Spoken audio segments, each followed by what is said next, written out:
तमाम खबरें विस्तार से अब आपको बताते हैं। सबसे पहले एक बड़ी खबर लखनऊ से। जीआईएस के प्रस्तावों को जमीन पर उतारने की कवायद शुरू हो गई है। ग्लोबल इन्वेस्टर्स समिट जो उत्तर प्रदेश में हुआ था, अब तैयारी है। सहकारिता विभाग नंबर 1 है। इसमें जीआईएस के तमाम जो प्रस्ताव थे उन्हें अब जमीन पर उतारा जा रहा है।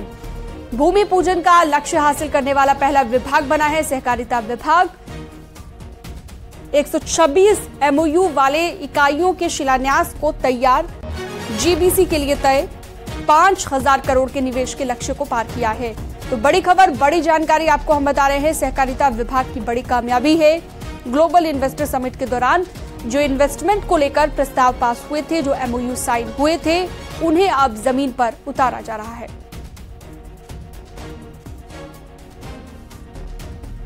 तो 5000 करोड़ के निवेश के लक्ष्य को पार किया गया है। संकेत मिश्रा फोनलाइन पर जुड़ गए ज्यादा जानकारी के साथ। संकेत, सहकारिता विभाग की बड़ी कामयाबी से माना जा सकता है इन्वेस्टमेंट का प्रस्ताव पास होना और उस पर जमीनी स्तर पर काम होना, दोनों में फर्क होता है, लेकिन सहकारिता विभाग ने कर दिखाया है।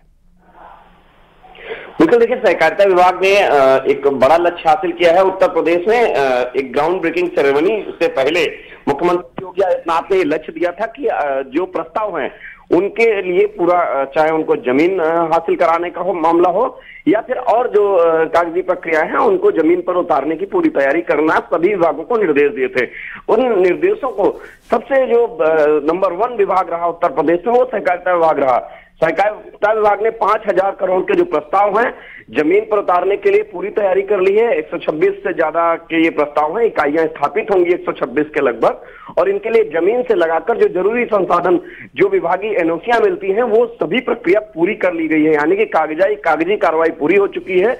अब बस ग्राउंड ब्रेकिंग सेरेमनी का इंतजार है और सहकारिता विभाग ने नजीर पेश की है उत्तर प्रदेश के दूसरे विभागों के सामने। मुख्यमंत्री योगी आदित्यनाथ की पहल रही कि विभागों में ही एक प्रतिस्पर्धा हो, इसके लिए माहौल बनाया जाए और विभागों को जिम्मेदारियां दी कि आप अपने स्तर से जमीन उपलब्ध कराइए और जो विभागीय कागजी कार्रवाइयां हैं वो पूरी करके ग्लोबल जी बहुत शुक्रिया संकेत मिश्रा, आपने विस्तार से जानकारी दी। आगे बढ़ते हैं। सीएम योगी आज मिशन रोजगार के तहत पुलिस अभ्यर्थियों को नियुक्ति पत्र देने वाले हैं। उत्तर प्रदेश पुलिस भर्ती और प्रोन्नति बोर्ड द्वारा चयनित अभ्यर्थियों को नियुक्ति पत्र दिए जाएंगे और कुल 1148 एसआई और एएसआई का चयन किया गया है। इसमें 217 उप निरीक्षक गोपनीय, 587 सहायक उप निरीक्षक लिपिक और 344 सहायक उप निरीक्षक लेखा शामिल हैं। लखनऊ में सुबह 11 बजे लोक भवन में कार्यक्रम का आयोजन किया जाएगा।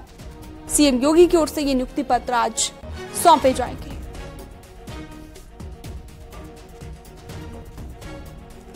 तो पुलिस अभ्यर्थियों को नियुक्ति पत्र देंगे मुख्यमंत्री योगी आदित्यनाथ।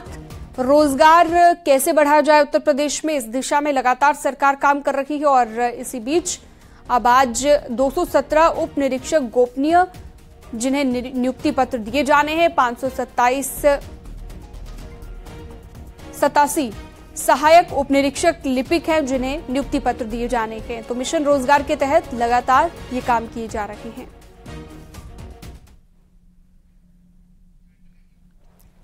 आगे बढ़ते हैं। जनसंघ के संस्थापक श्यामा प्रसाद मुखर्जी की आज जयंती है और इस मौके पर बीजेपी शासित राज्यों में कार्यक्रमों का आयोजन हो रहा है। सीएम योगी लखनऊ में डॉक्टर श्यामा प्रसाद मुखर्जी की प्रतिमा पर माल्यार्पण करने वाले हैं।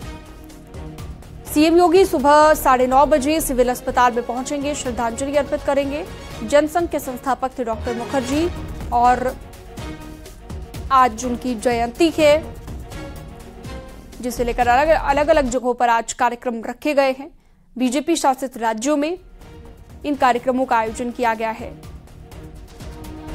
तो आज सीएम योगी सुबह 9:30 बजे सिविल अस्पताल पहुंचकर श्रद्धांजलि अर्पित करेंगे और उनकी प्रतिमा पर माल्यार्पण भी करेंगे सीएम योगी लखनऊ में।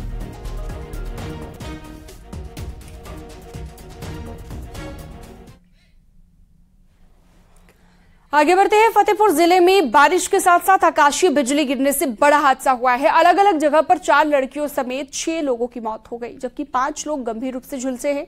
झुलसे हुए लोगों का इलाज अभी चल रहा है और इलाज के लिए उन्हें अस्पताल में भी भर्ती करवाना पड़ा है। हादसे की सूचना के बाद डीएम पहुंचे अस्पताल में और घायलों और उनके परिवार वालों से बातचीत की। आकाशीय बिजली की चपेट में आने से लगातार ज्यादातर लोग खेतों में काम कर रहे थे और हादसे के बाद जिला प्रशासन ने मृतकों के परिवार वालों को दैवीय आपदा राहत कोष के तहत मुआवजा देने की बात कही है।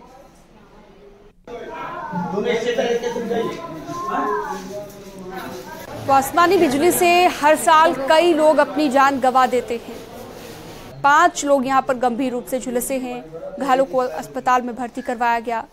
मरने वालों में 4 लड़कियां भी शामिल हैं। तो कुल मिलाकर 6 लोगों की मौत हुई है अलग अलग हादसों में। इसे लेकर लगातार सरकार की ओर से मुआवजे का भी ऐलान किया जाता रहा है। लोगों से भी अपील की गई है कि आकाशीय बिजली से बचने के उपायों का पालन करें ताकि भविष्य में इस तरह की मौतें ना हो। और इस दिशा में लगातार सरकार काम भी कर रही है, लोगों को जागरूक किया जा रहा है। लेकिन 5 लोग गंभीर रूप से झुलसे हैं। यहाँ पर देश भर में हर साल कई लोगों की जान चली जाती है आकाशीय बिजली गिरने से। फिलहाल डीएम पहुंचे अस्पताल में और बातचीत की है परिजनों से।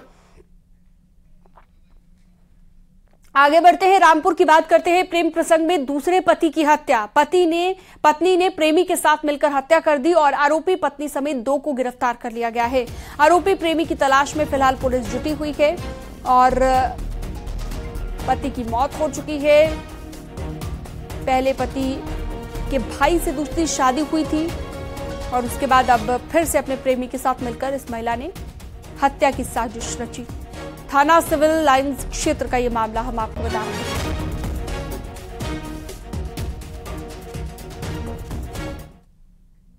और इसी बीच एक बड़ी खबर यूपी के खिलाड़ियों से जुड़ी हुई। खिलाड़ियों को बेहतर सुविधाएं देने की पहल की गई है। योगी सरकार की बड़ी पहल। गुजरात की तर्ज पर यूपी में भी खेल प्राधिकरण बनेगा। ये एक बड़ी जानकारी हम आपको दे रहे हैं। स्वतंत्र इकाई के रूप में काम करेगा खेल प्राधिकरण। खेल विभाग ने तैयार किया है प्रस्ताव और जल्द ही कैबिनेट में मंजूरी के लिए इसे रखा जाएगा। मुख्यमंत्री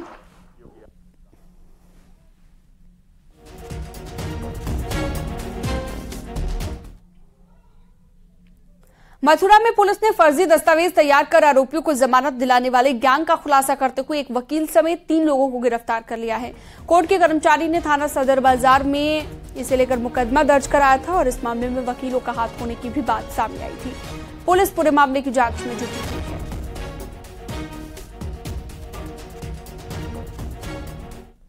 न्यायालय के स्टाफ द्वारा थाना सदर बाजार पे अभियोग पंजीकृत कराया गया। उस अभियोग में पूर्व में एक अभियुक्त हाकिम सिंह गिरफ्तार करके जेल भेजा जा चुका है। 3 अभियुक्त इसमें कल गिरफ्तार करके जेल भेजे गए हैं और लोगों की संलिप्तता के बारे में गहनता से छानबीन की जा रही है और ये पता लगाया जा रहा है कि इस तरह के मामले में कौन कौन लोग इन्वॉल्व हैं। जो भी इसमें दोषी पाए जाएंगे उनके विरुद्ध सुसंगत धाराओं में विधिक कार्रवाई सुनिश्चित की जाएगी। आगे बढ़ते हैं। सैफई में एक शख्स की हत्या कर दी गई। इस वारदात से इलाके में सनसनी फैल गई और बड़ी तादाद में लोग घटनास्थल पर पहुंच गए हैं। सैफई पुलिस के अलावा फोरेंसिक की टीम मौके पर पहुंची और जांच में जुट गई है। मृतक की बेटी ने कहा है कि गांव के ही कुछ लोगों से विवाद हुआ था और उन लोगों ने हत्या की धमकी दी थी। आरोप यह है कि धमकीबाजों ने ही इस वारदात को अंजाम दिया है। आपने कैसे जानी सुबह? फिर अभी दीदी ने बोला कि जी खून कैसे तो ये। और खबर बागपत से है, जहां पर शहर कोतवाली क्षेत्र के नाले में 5 साल का बच्चा गिरकर दलदल में फंस गया। काफी देर तक मशक्कत के बाद बच्चे का सुराग नहीं लग पाया और उसके बाद जेसीबी और नगर पालिका अधिकारियों को रेस्क्यू ऑपरेशन के लिए बुलाया गया। जेसीबी की मदद से बच्चे को रेस्क्यू करने की कोशिश जारी है।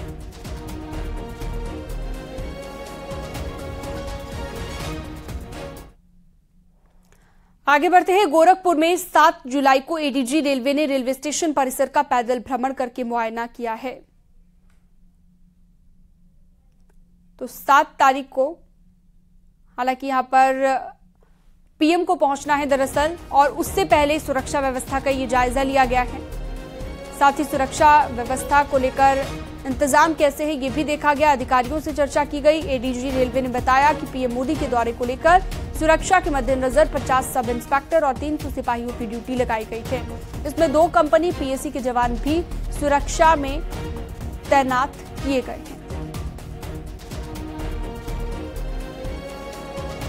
जो प्रोग्राम है उसमें काफी संख्या में हमारे पुलिसकर्मी, जिसमें विशेष रूप से लगभग 50 उप निरीक्षक और लगभग 300 आरक्षी और मुख्य आरक्षी और 2 कंपनी पीएसी लगाई जा रही है।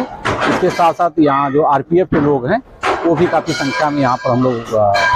अभी वंदे भारत ट्रेन का ट्रायल हुआ, जैसा कि आप लोगों ने देखा। ट्रेन यहाँ से लखनऊ के बीच में चलाई गई, वाया अयोध्या होकर चलाए जाने की पूरी योजना है और उसका ट्रायल भी कर लिया गया है। इसका शेड्यूल बना दिया गया है, इसको आज पब्लिश भी कर दिया जाएगा। नोटिफिकेशन जो इसका है 7 तारीख को इनॉग्रल रन होने की संभावना है और साथ ही साथ वंदे भारत यहाँ से अयोध्या होते हुए लखनऊ को जाएगी। इस रूट की सबसे तेज चलने वाली यह ट्रेन होगी।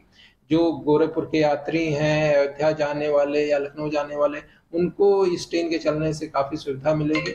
इसको लेकर जो तैयारियां हैं वो पूरी की जा रही हैं और जो बाकी की डिटेल्स हैं उनको लेकर फिर से हम लोग आपके सामने आएंगे और सभी यात्रियों को और आम जनता को इसके संबंध में पूरी सूचना देंगे। और चलिए आगे बढ़ते हैं। बीजेपी सांसद रवि किशन ने गोरखपुर रेलवे स्टेशन पर पहुंचकर पीएम मोदी के कार्यक्रम का जायजा लिया। इस दौरान उन्होंने तैयारियों के संदर्भ में अधिकारियों से जानकारी हासिल की है। इस मौके पर उन्होंने कहा कि गीता प्रेस हमारी धरोहर है, इसका सम्मान होना हम सबके लिए गौरव की बात है। इस रेलवे स्टेशन को 5 स्टार रेलवे स्टेशन बनाएं, जहां पे 5 स्टार सारी होटल से लेके मॉल सारी उपलब्धियां रहेंगी। एक हाईटेक बिल्डिंग बनेगी, एशिया का सबसे बड़ा प्लेटफॉर्म। तो आज डीआरएम साहब मेरे साथ यहाँ पर हैं, आज मेयर साहब मेरे साथ हैं। हम लोग निरीक्षण करने आए थे कि यशस्वी प्रधानमंत्री विश्व के सबसे बड़े नेता आ रहे हैं गोरखपुर में गांधी सम्मान देने। गीता प्रेस को भी इतना बड़ा सम्मान मिल रहा है उनकी गीता प्रेस की शताब्दी पे, और वंदे भारत जिसके लिए पूरा पूर्वांचल उनको धन्यवाद दे रहा है। माता बहनें जितनी भी हैं सब उनको आशीर्वाद दे रही हैं। खबरों का सिलसिला लगातार जारी रहेगा। एक छोटे से ब्रेक के लिए यहाँ पर रुकना होगा। ये है न्यूज़ 18 नेटवर्क। आप देख रहे हैं न्यूज़ 18 उत्तर प्रदेश उत्तराखंड।